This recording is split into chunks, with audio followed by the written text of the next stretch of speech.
Hello, guys. I'm always thrilled to be here. I love coming to Basic. For me, it's just a different kind of energy, a different kind of place to be. You guys, I can feel some energy from you guys. I like to think, try to get my head into a college mindset. I'm sure I don't. So when they asked me to think about or talk about something that I've been thinking about for a long time, a couple of different themes came up that have been really long-term themes for me this year. You know, like 9 months to 12-month kind of ponderings that I've been doing. And this one, if you were at Orchard 10 days ago, you're in luck because you're going to get a second chance at hearing this. Because I just was doing that at Orchard, and I kind of squeezed this thing into the theme that they had, which was upside down. But it's because I've been thinking so much about it, and so I'm excited to talk about what I've been thinking about for a long time. I'm going to start with this verse from Colossians 3:1. And this verse is a verse that if you're going to write something down today, write this down. Write Colossians 3:1. This verse is a verse that I think you can learn over time. You can ponder over time. They can sink in over a very long period of time. I remember being on the other side of this building and telling Dave Bartlett, I've discovered this new verse. It's Colossians 3:1. And I'm so excited about it. And that was 15 to 20 years ago. And I'm still excited about that verse. So I'm just telling you, this verse is something that you can actually think about for a long time, and it has enough richness in it that it'll keep up with you. So Colossians 3:1, since then, you have been raised with Christ. Set your hearts on things above, where Christ is seated at the right hand of God. Set your minds on things above, not on earthly things. For you died, and your life is now hidden with Christ in God. When Christ, who is your life, appears, then you also will appear with him in glory. All right, so this is Paul, and Paul writes complicated sentences, right? We know this about Paul. Peter knew it about Paul. He even said in the Bible, Paul writes some hard things. So this is Paul, so the sentences are complicated, but I just want you to know, you can trust me when I say, that thing is good, that thing is good. That's worth it to spend some time unraveling for yourself. And by time, I actually mean 15 years maybe, right? I ponder this verse in the mornings a lot as I'm sitting and doing my meditation. This verse comes to my mind a lot. And for today, I want you to really be thinking about the middle section, which is, set your hearts on things above, where Christ is seated at the right hand of God. Set your minds on things above, not on earthly things. That's what I want you to be thinking about as we're talking. So I'm giving you this verse early because some of what I'm going to say, you know, sometimes I make things more complicated than they need to be, and you might need something to hold on to. This is where you can come back to. He must be talking something about setting your hearts and your minds on things. So for 9 months, this thought has been bouncing around that starts with that verse. But then it also involves another kind of a verse that was interesting to me because it's not understood very well. And that's the last verse in the Lord's Prayer. Lead me not into temptation, right? But deliver me from evil. I've been teaching the Lord's Prayer at Orchard. I've taught now all the verses of it except that.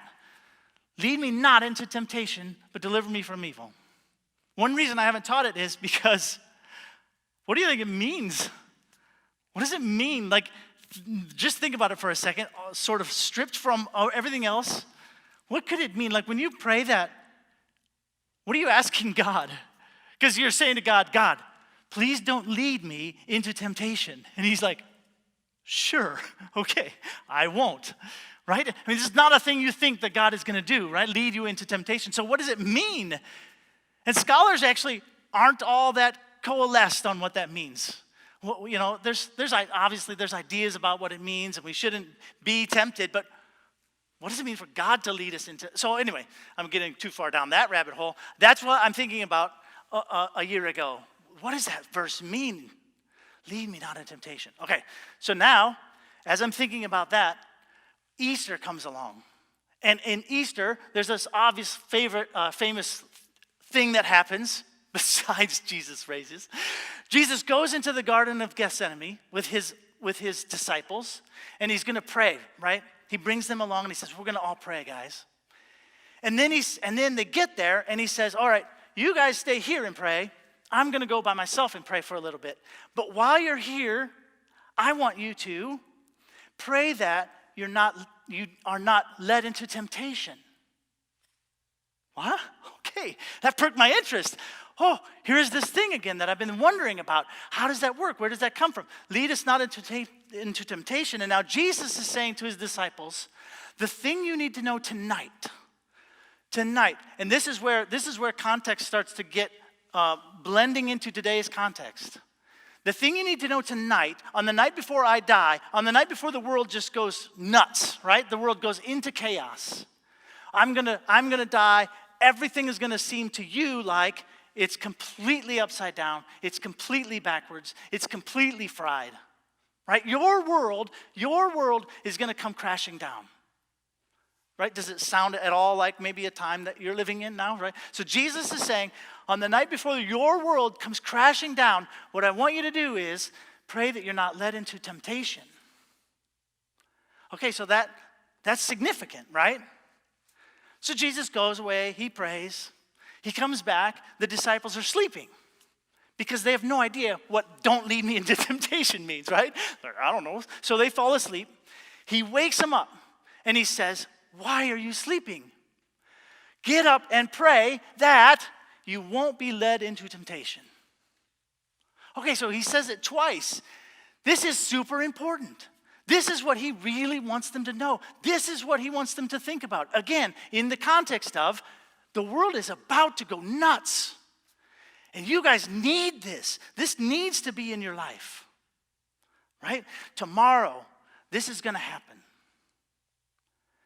So, what's Jesus saying? This is what now I'm starting to think. What's he saying? What's he trying to tell them?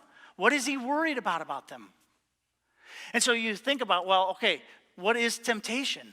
What am I not being led into temptation in the Lord's Prayer? When you pray the Lord's Prayer, if you do, and you say, don't lead me into temptation, what kind of comes into your head? Well, I'm guessing that what comes into your head is sort of normal, public temptations that people might say, oh, that's going to make you a sinner, right? I mean, it's going to be things like addictions or habits or lying or cheating or, all these things, stealing something. That's what's going to come into your head when you pray that line. But now you're being challenged to think, maybe that's actually not what he was talking about. Because if you think about it, do you think that's what he was saying to the disciples? Your world is about to come crashing down around you tomorrow, so don't steal stuff, right? No, don't go to a prostitute. That's not what he's saying. Don't get drunk and eat a whole pizza and then get in a bar fight. That's not what he's worried about, is it?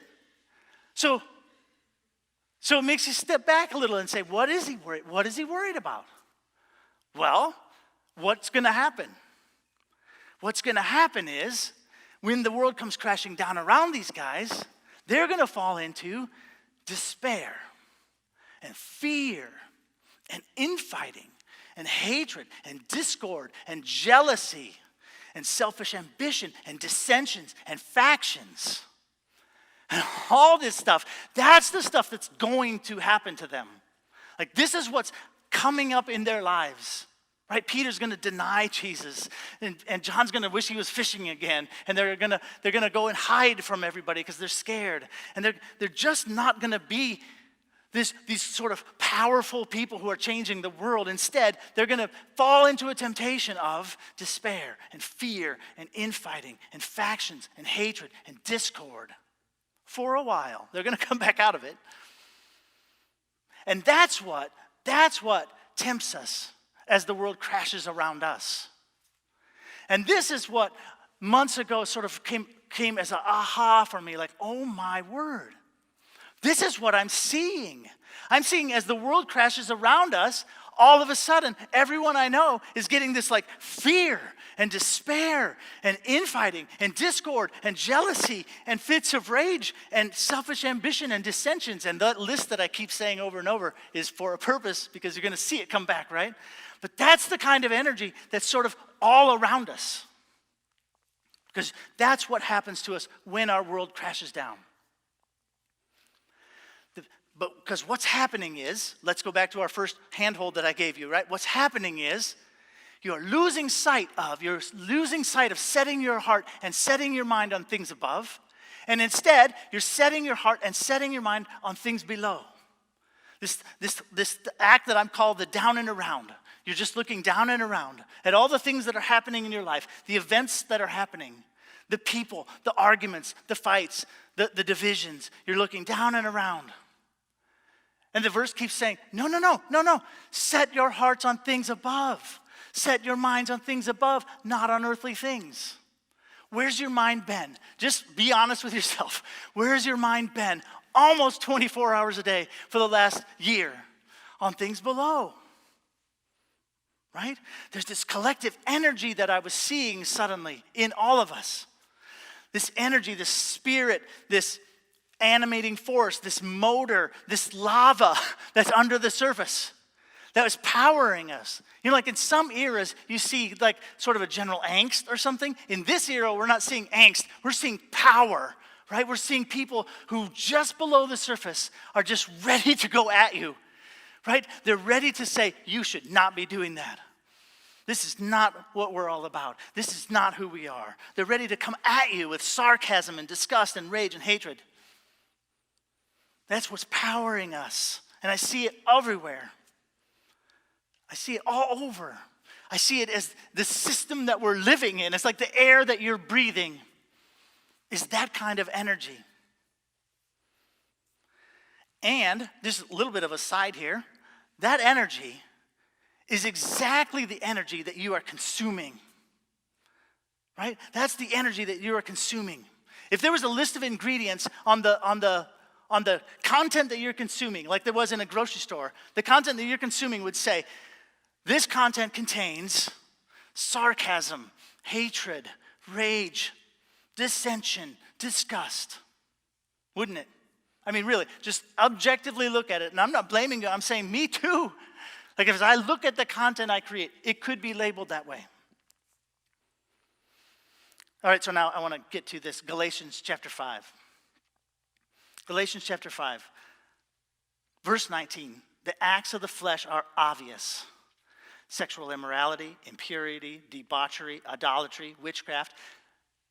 I have this feeling that first half of the verse kind of trips us up and makes us not listen to the second half of the verse. You're like, I don't do any of that stuff. I'm really not into witchcraft, okay? But and that's the thing I mentioned before. It's like the surface sins that you're going to think of when you think of temptations. But those surface sins, I think, come from the next list. So the verse keeps going. Hatred, discord, jealousy, fits of rage, selfish ambition, dissensions, factions, envy. Wow. That's a little harder to ignore. That list there, when I read that list there, there's something about it that just smacks me straight up and says, that's us. That's us. That's where we live. The acts of the flesh are obvious: hatred, discord, jealousy, fits of rage, selfish ambition, dissensions, factions, and envy. Wow. That's us. Now listen to how it ends. I warn you, as I did before, those who live like that will not inherit the kingdom of God.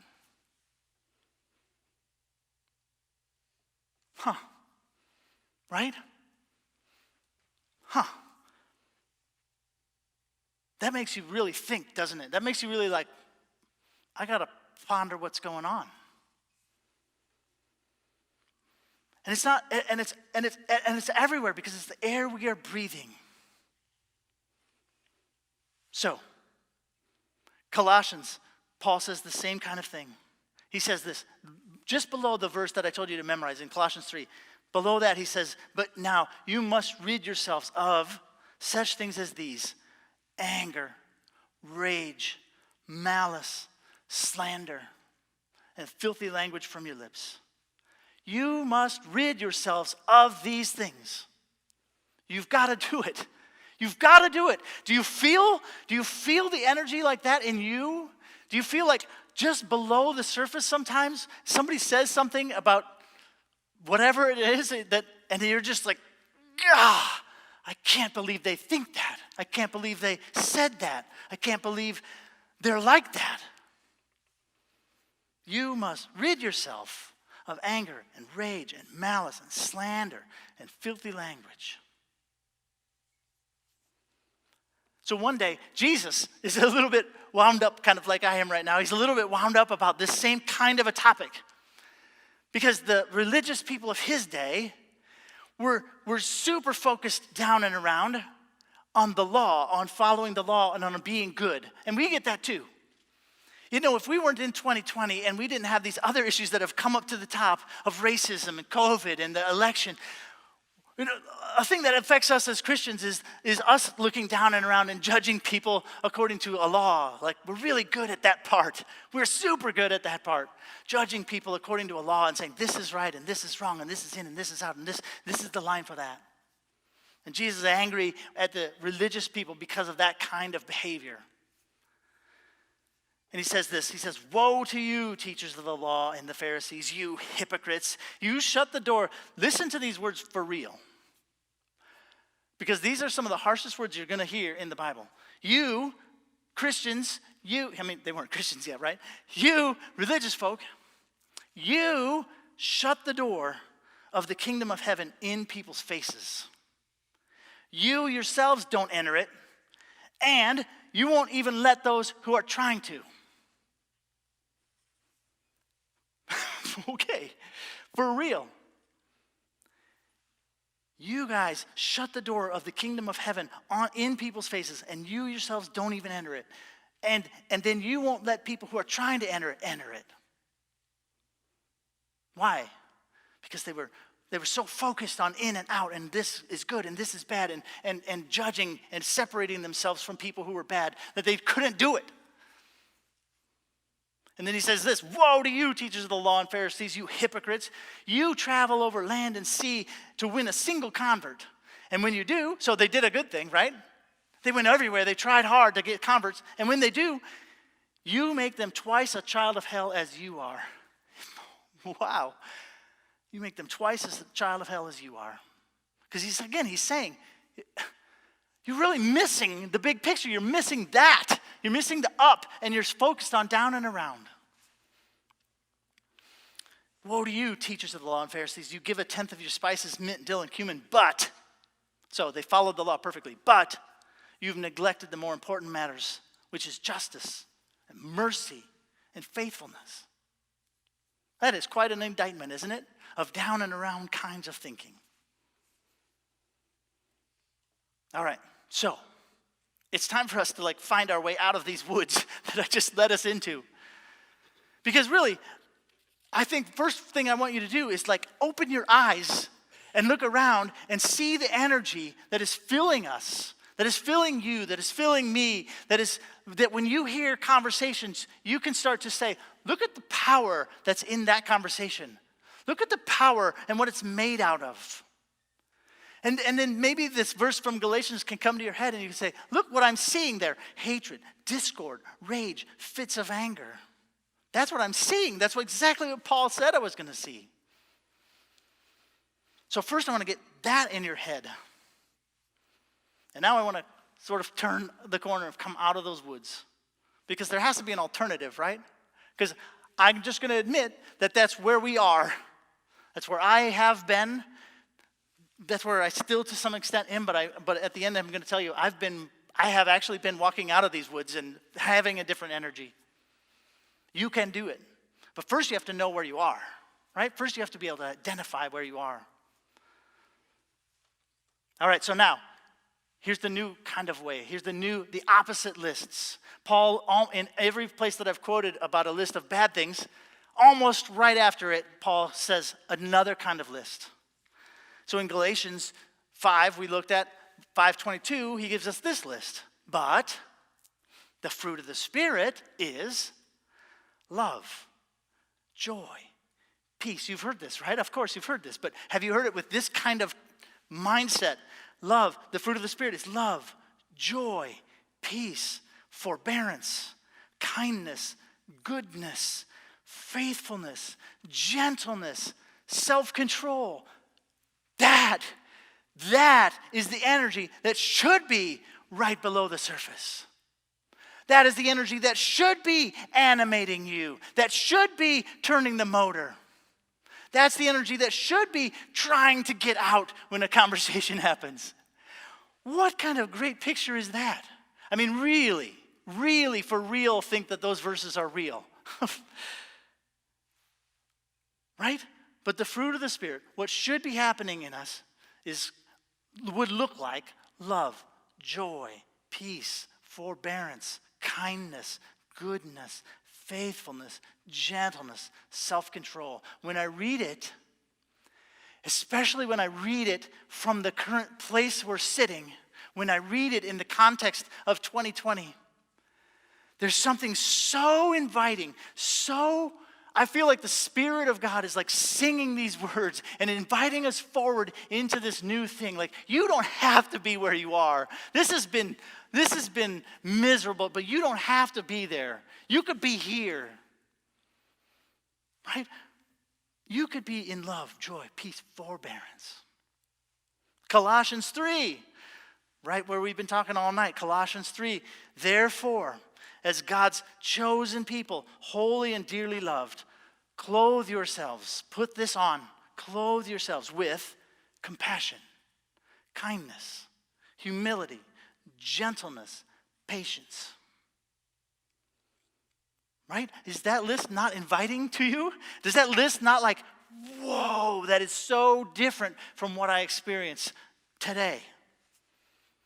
Bear with each other and forgive one another if any of you has a grievance against someone else. Do you have any grievances? I don't know. Forgive as the Lord forgave you. And over all these virtues put on love, which binds them together in perfect unity. And then Philippians 4:8, my wife's favorite verse, and one of the first verses that we taught our kids, like, memorize this. Finally, brothers and sisters, whatever is true, whatever is noble, whatever is right, whatever is pure, whatever is lovely, whatever is admirable, if anything is excellent or praiseworthy, think about these things. Doesn't that just say, set your mind on things above, right? The verse we start with, set your mind on things above, set your heart on things above. One way to do that is whatever is true and noble and right and pure and lovely and admirable, if it's excellent or praiseworthy, think about that. Would that describe the contents of most of the content that you consume? For real and honest answers? It's not. It's just not. There's not enough of that kind of content to consume. So again, these verses are just calling me forward. It's the energy source that I would rather have. It's the electricity below the surface that I want to have. It's how I long to be and how I long to feel. And so again, like 6 months ago, when this all sort of kind of dawned on me all at one time, these pieces fit together. Since then, I've been trying to understand, how can I get more to this list than I was in the previous list? And so I have 3 words for you on how you can start to do that. And I say start because it's a process. Like, I'm not telling you that I'm just purely in that, like I'm floating around all the days long, right? I still get angry in a way that I'm like, Kurt, come on, simmer down now, right? Let's come back to true and noble and right. Okay, I have 3 words for you that have helped me move out of some of the woods. Word 1, dwell. Dwell on the passages above. And I use the word dwell intentionally. Because there's one thing to read. There's one thing to say, yeah, I got it. Galatians. Right? It's a whole other thing to dwell on something. To ponder something. To have it sit in your head and roll around for a long period of time. To sit in the morning, it doesn't have to be in the morning, but as I would do, sit in the morning and just slowly ponder through the words of a verse like that. Dwell on those passages. Bring them back up for yourself. Have them available to you somehow, either in cards or on your phone, or preferably in your head. Like, if you can memorize one or more of those things, have them ready so you can use them. But dwell on them however you have it, however you get it. Sometimes if I'm trying to start dwelling on a new passage, I just unabashedly will just have my phone with me when I'm meditating and read it again. I'm not a great memorizer.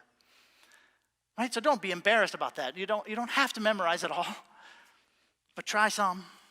Okay, so dwell, ponder, live with them for over long periods of time.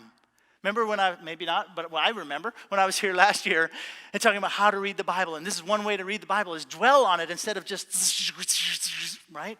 Okay, dwell. Number 2, fast. And I don't mean run as quick as you can. Cut back on stuff. Cut back on your consumption of discord and anger and sarcasm. The first way to do this is to start looking at it objectively. Like, I'm about to consume something here. It's CNN. Objectively, is the thing I'm about to consume actually made out of discord and anger? Probably it is. Probably it is. Objectively look at the thing I'm about to consume and ask yourself, is that made out of these ingredients that I actually am trying to get out of my life? Fear, anxiety. And if it is, you might want to consider not reading it, finding a different source if you think you really need that piece of information. In the last 2 months, I have completely quit social media. Like many people, I had been dwindling already. I'm like, I'm out, right? It's time to be done. Because for me, it didn't lead me to that place. Now, I do want to say, my wife has places in social media she goes that does do that does give her these kinds of things. There are communities. So it's not Facebook is bad. That's not the message. But objectively look at the content you're reading in. As if it's made out of these things, it's probably not what you should be eating right now. I've mostly quit news. I limit myself to a half an hour a day, and I try to find a source that I don't think is as biased one way or the other. And that's hard, right? It's hard to judge that. It's hard to know that. But I've limited myself to half an hour a day. So do you think I don't know what's going on? I know too much still. Right? You can't get away from it. Right? I mostly quit that. I have quit comedy that's built out of sarcasm and disgust. This might be really hard for you.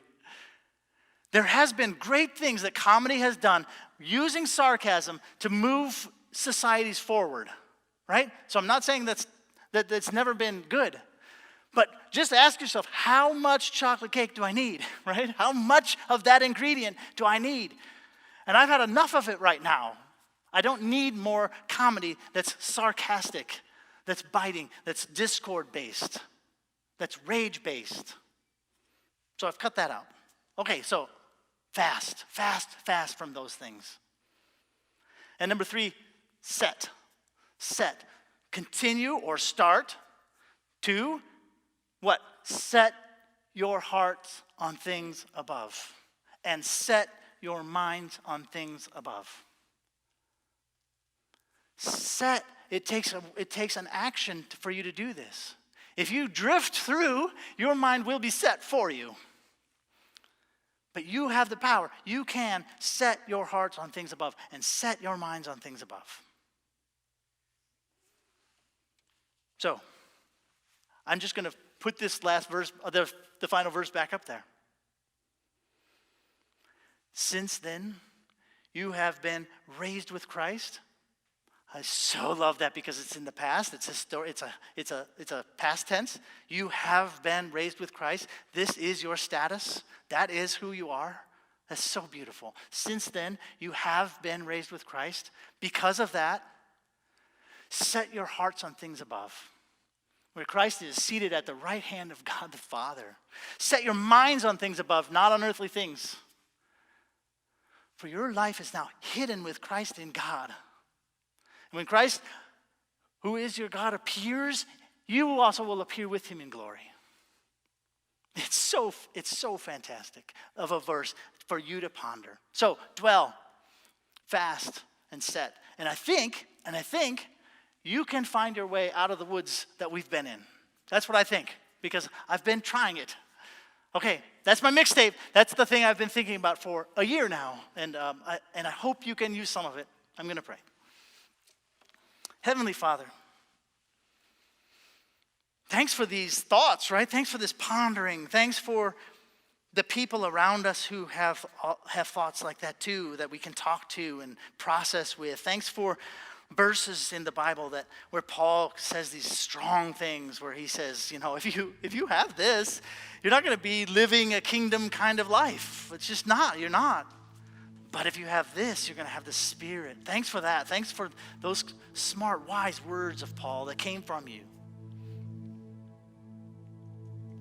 Now I pray that we can soak in them a little bit and that we can be called forward by your Spirit into a new way of living, a new way of thinking that's a Spirit-led one. Amen.